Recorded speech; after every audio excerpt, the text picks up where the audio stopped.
Thank you so much for your time and Oh, for no. this opportunity to talk. Thank My you. first question is, how do you describe the experience to read the script? Reading the script was like I forgot where I was. Like I just got so like sucked into the. Issa composed such a masterpiece. It was I wanted to know what happened next. I was like, can they send me the next episode now? Yeah, it's funny how that is. That's been true of every movie of mine that I feel has really been successful, is that you read that first script and you're just like, yes, immediately. You just know this is something you want to do. How do you describe the days on set?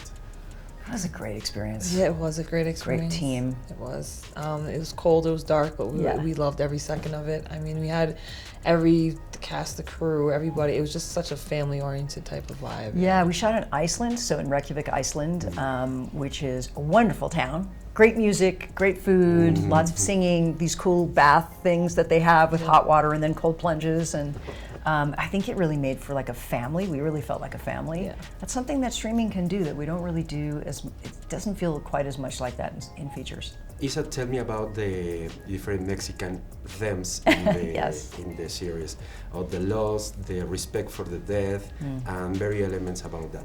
How he explained these ideas, and how do you reflect about these themes? Yeah, we didn't have me and Lisa personally, I didn't have a conversation about how those themes tie into it, but it kind of was like an unspoken thing. One thing that stuck out was the humor. The humor for the theme.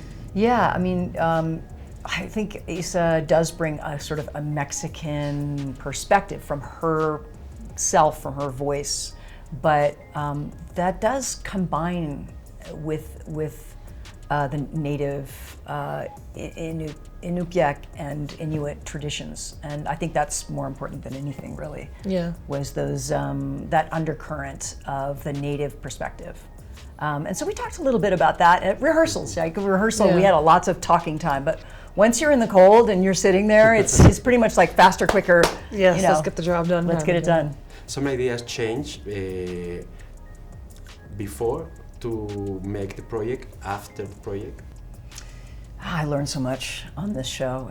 Look, Danvers, my character, she's got a lot to learn. And as the, awful Alaska Karen of the project, the white lady that's just annoying and is a jerk and doesn't know anything, it was wonderful for me to just listen, really, and to learn about the culture. Yeah, same with me. I mean, being a mixed indigenous woman, I don't come from Alaska. I'm not Inupiaq, so it was really just a privilege to learn that, there's a lot of similarities to being indigenous anyway, but just how they survive in that type of climate is just, they are built different, and they are so immersed in their culture, and the type of isolation that they're in is a communal, loving atmosphere. It's not as depressive as it may appear, so I learned a lot from just having that whole experience in the conversations with different Inuit and Inupiaq people, and just being on set, and it was just an amazing experience to have that. So recently we talk about the female perspective in the narratives, but you also are athletes, actors, or Americans, or something else. So how these background are present when you telling a story? The different tribes that we come from, right? I guess different things that we relate to, right? How we bring that to the project. Yeah. That's the difference between this True Detective season 4 than any of the others, is that these two female detectives really can relate to the victims, and that they feel the pain, whether they're suppressing it or not, that they feel the trauma, generational trauma, that the victims are part of. Yeah, and I think that has a lot to do with Navarro's background of being part of the community. She's half Inupiaq, half Dominican, and that's a different perspective, being part of the community that you're policing, or you're trying to find the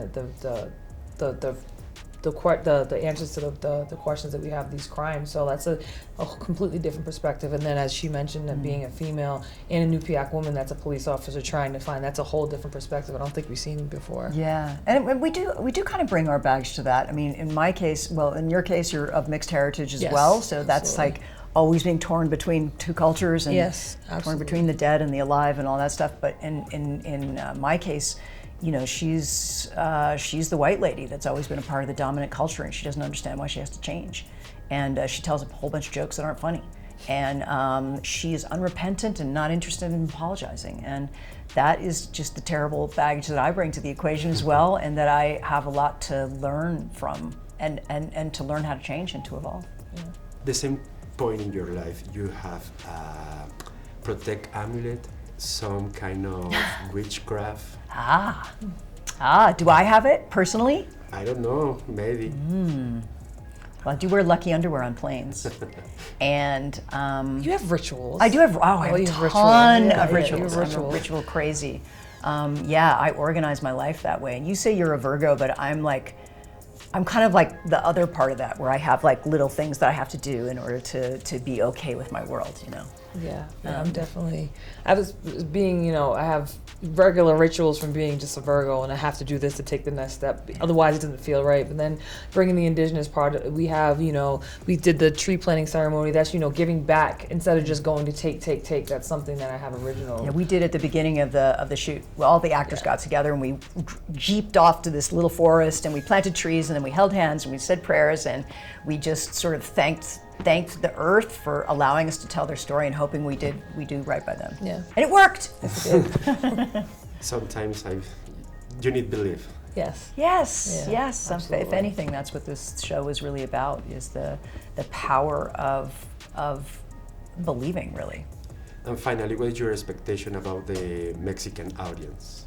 Oh, you guys are amazing. I love Yeah. the fans and the audience here. I mean, you guys are so involved. Like, you don't just watch, you feel, you watch, you taste, you smell. So I just, Yeah, great fans in Mexico specifically, but in Latin America, and we all know that. We've always known that. Yeah. But you also have a great Mexican filmmaking tradition. So, that's wonderful. There are real cinephiles here in this country, and we hope that they catch all the little things that we've passed Little on. sprinkles.